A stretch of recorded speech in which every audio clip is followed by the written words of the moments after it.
Hello everyone, my name is Dr. Preeti Jindal, consultant gynecologist and IVF specialist at Mannat IVF Center, Amar hospital Patiala. आज इस video के ज़रिए हम एक बहुत ही कॉमन प्रॉब्लम इनफर्टिलिटी यानी कि बांझपन पे चर्चा करेंगे। इनफर्टिलिटी बेसिकली होती क्या है, आजकल ये क्यों इतनी ज़्यादा बढ़ रही है, इसके कारण क्या है और हमें डॉक्टर के पास कब जाना चाहिए। आज हम इन सब के बारे में बात करेंगे। तो सबसे पहले इनफर्टिलिटी होती क्या है। इनफर्टिलिटी यानी बांझपन जब कोई भी कपल शादी के 1 साल तक प्रेगनेंसी के लिए ट्राई कर रहा है पर उसको कंसीव नहीं हो पा रहा है तो इसको हम इनफर्टिलिटी कहते हैं। अगर यही उम्र लेडीज़ की 35 प्लस है तो इसमें ये जो समय होता है इसको हम 6 मंथ लेते हैं। इन दोनों को हम प्राइमरी इनफर्टिलिटी कहते हैं। यही अगर किसी के पहले एक बच्चा हो चुका है, उसको दोबारा कंसीव होने में दिक्कत आ रही है तो इसको हम सेकेंडरी इनफर्टिलिटी कहते हैं। अगर देखा जाए तो ये काफ़ी ज़्यादा कॉमन हो रही है। अगर कोई पेशेंट्स अगर हम बात करें कपल्स की तो 7 कपल्स में से एक कपल को ये प्रॉब्लम हो रही है। ओवरऑल इंडिया में 10 to 15% जो कपल हैं वो इस प्रॉब्लम से जूझ रहे हैं। अब इसका कारण क्या है, क्यों इतना ज़्यादा ये बढ़ रही है। अगर देखा जाए तो मोस्टली इसके सोशल फैक्टर्स हैं। सबसे बड़ा फैक्टर है एज फैक्टर। पहले के ज़माने में जो शादी की उम्र होती थी वो 20 साल या 25 साल तक होती थी। इस टाइम पे सबसे ज़्यादा फर्टिलिटी पोटेंशियल दोनों में ही होता है, मेल में भी और फीमेल पे भी।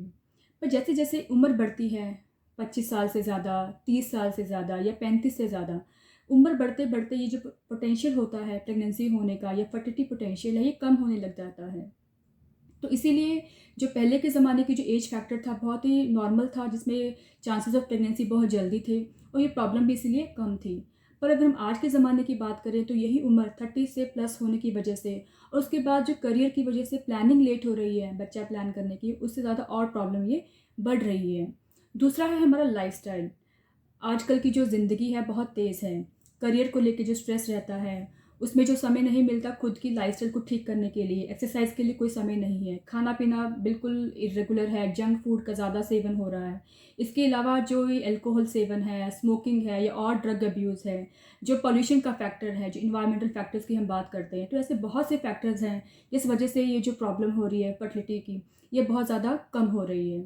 इसके अलावा एक और बड़ा फैक्टर है स्ट्रेस फैक्टर। स्ट्रेस चाहे घर के माहौल को लेके ले लीजिए, चाहे वो काम को लेके ले लीजिए, हर किसी के अंदर स्ट्रेस है। तो ये स्ट्रेस होता है, ये अपने आप में एक बहुत बड़ा फैक्टर है, जबकि हमें प्रेगनेंसी होने में कपल्स को दिक्कत होती है। अब इसके बाद हम बात करेंगे कि मेजर इनफर्टिलिटी के कारण क्या हैं।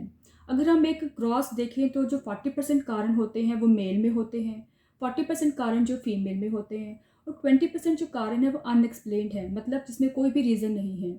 अगर हम फीमेल में कारणों की बात करें जो कि 40% है, तो उसमें जो मेजर फैक्टर है वो है ओवुलेटरी डिसऑर्डर्स, मतलब जिस अंडा बनने में दिक्कत होना।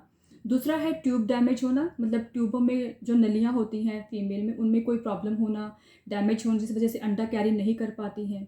तीसरा है मेजर फैक्टर वो यूट्रस में कोई रसौली होना, कोई फाइब्रोइड होना या कोई पॉलिप होना। इसके अलावा जो और फैक्टर्स हैं लाइक एंडोमेट्रोसिस, एक बीमारी होती है जो कि फीमेल्स में एग बनने की क्षमता को कम कर देती है, एग को कैरी करने में क्षमता को कम कर देती है और बहुत ही पेनफुल होती है। तो एक बहुत बड़ा कारण है जो आजकल देखा जा रहा है। इसके अलावा ट्यूबरकुलोसिस, टीबी होना, पीआईडी यानी कि पेल्विक ऑर्गन्स की इन्फेक्शन होना। तो ये बहुत सारे फैक्टर्स हैं जिस वजह से प्रेगनेंसी होने में दिक्कत आ सकती है। इसके अलावा अगर हम मेल की बात करें तो उसमें मेजर जो स्पर्म काउंट कम होना, काउंट के अलावा जो मोटिलिटी होती है उनमें कमी आना या उनकी मॉर्फोलॉजी में कमी आना या फिर इन्फेक्शन बहुत ज़्यादा होना या फिर एंटी स्पर्म एंटीबॉडीज़ होना। तो ये बहुत सारे फैक्टर्स हैं जिस वजह से पुरुष में बांझपन की समस्या हो सकती है।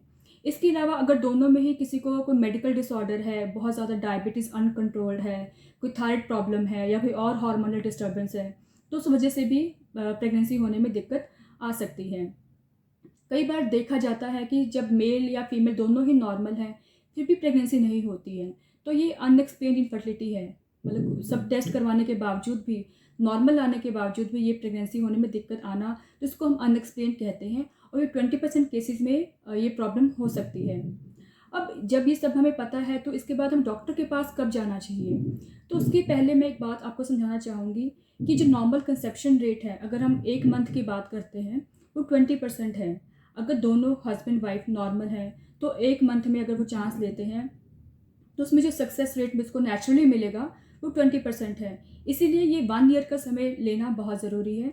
अगर दोनों हस्बैंड वाइफ नॉर्मल हैं तो मोस्टली 85% जो कपल्स होते हैं वो शादी के लगभग 1 साल में कंसीव हो जाते हैं, अगर उनकी उम्र 35 से कम है। पर यही अगर सब कुछ नॉर्मल है, उसको फिर भी बच्चा 1 साल के बाद नहीं होता है, तो ये समय 2 साल का लिया जाता है, क्योंकि 2 साल में 95% जो कपल्स होते हैं वो कंसीव कर जाते हैं। तो शादी के लगभग 2 साल बाद भी जो 5% कपल्स रह गए हैं, इनको वाकई में इलाज की ज़रूरत है। इलाज के जो तरीके होते हैं उसमें सिंपल दवाइयों से लेके हार्मोनल ट्रीटमेंट से लेके आईयूआई, यानी कि जिसमें हम हस्बैंड के पानी को लैब में तैयार करके वाइफ के अंदर डालते हैं, जिसका रिज़ल्ट रेट 10 से 15% होता है। अगर इससे भी हमें रिज़ल्ट नहीं मिलता है तो हमारे पास आईवीएफ की सुविधा भी अवेलेबल है। आईवीएफ में हम हस्बैंड के मतलब स्पर्म को और वाइफ के अंडों को बाहर निकाल के बाहर लैब में एम्ब्रियो को तैयार करके वाइफ के अंदर डालते हैं। तो ये आईवीएफ की प्रोसेस होती है। तो हम किसी भी तरीके से, अगर हमें प्रेगनेंसी खुद नेचुरली नहीं हो रही है, तो इनमें से किसी का भी यूज़ करके हम प्रेगनेंसी अचीव कर सकते हैं। इनफर्टिलिटी के रिलेटेड अगर आपको कोई भी जानकारी है या आपको कोई भी समस्या हो रही है, प्रॉब्लम से आप जूझ रहे हैं, तो आप हमें अमर हॉस्पिटल में कंसल्ट कर सकते हैं। I am doctor Preeti Jindal, available at Amarnath IVF centre at Amar hospital Patiala, daily from 10 to 3 in the morning. Thank you.